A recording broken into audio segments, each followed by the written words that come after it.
을 보는 사회적으로 해결을 하고, 그 이상을 벗어나는 나머지 부분, 이거는 시장에 맡겨서 각자 능력대로 재주 있는 사람은 더 하고 없는 사람은 못 하고, 이런 체제를 지향하자.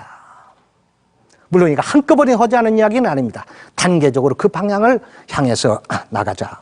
이래서 우리나라 경제 체제에 부분적인 수정이 필요하다.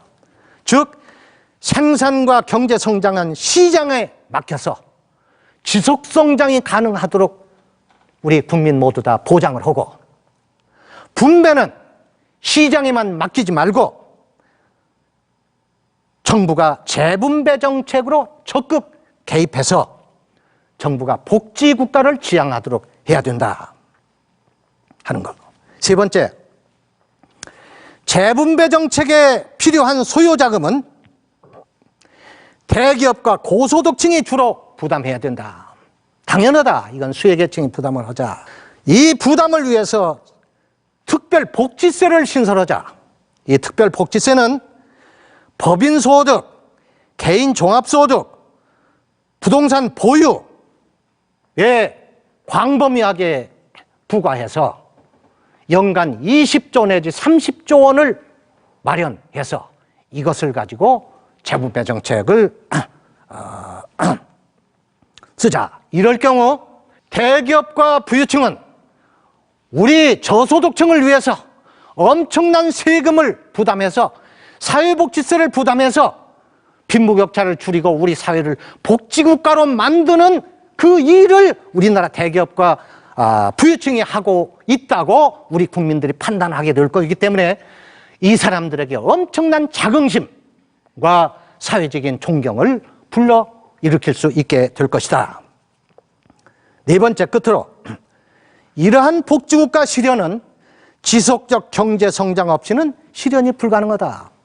따라서 지속적 경제성장 환경을 보장하는데 우리 국민들, 특히 노동자, 농민, 자영업자, 중소기업자, 이 소외계층이 적극 협조해야 된다. 그래서 자유무역의 환경, 노사관계의 안정, 임금 등 생산비의 안정에 우리 국민이 모두 협조해서 경쟁력이 강한 우리 기업이 해외에서 열심히 그 소득을 창출해 오도록 뒷받침을 해야만 된다 하는 것입니다. 이 네 가지에 우리가 합의를 하자. 새해 정부, 이런 걸 할 수 있느냐 없느냐, 이것이 정부 리더십 문제다. 나는 이것을 못하면 정부 리더십이 부족한 것이다, 이렇게 봅니다. 그래서 이것은 정부 리더십의 문제고, 이건 특단의 노력이 있어야만 이것은 이루어질 것이다. 끝으로 여러분께 드리는 말씀은, 우리 한국은요, 정치나 경제나 어떤 단면을 자르고 보면 희망이 전혀 없는 나라입니다. 여러분들 정치도 한번 보십시오. 해방 이후 납벌떼니 백골단이 해서 그런 걸로부터 부정선거에서 5.16 혁명, 유신 사태, 12.11 사태. 여러분 이걸 보면 한국은요, 대한민국에는 민주주의가 태어날 수가 없습니다. 그러나 지금 보십시오. 세계에서 우리와 소득이 비슷한 나라 가운데 가장 훌륭한 민주주의를 우리가 이루고 있습니다. 이게 한국인의 저력이에요.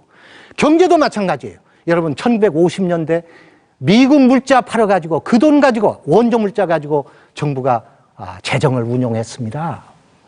60년대에 와서 경제개발이 돼가지고 얼마나 많은 외환위기, 의자위기, 부실기업 문제, 1980년대는 오일 쇼크, 또 70년대 오일 쇼크, 80년대에 와가지고는 정부 부실기업 문제, 그리고 1997년에 IMF 외환위기, 2008년 위기, 연속적인 여러분들 위기였습니다. 이렇게 보면 한국 경제는 일어날 수가 없습니다. 그러나 한국은요, 미국에서 250년 동안에 해낸 산업화의 경제성장을 우리나라에서는 저의 한 세대, 지난 50년 동안에 그걸 해냈어요.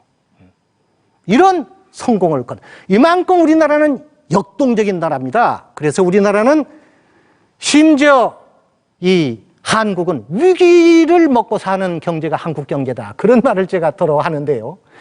위기를 극복하면 한 단계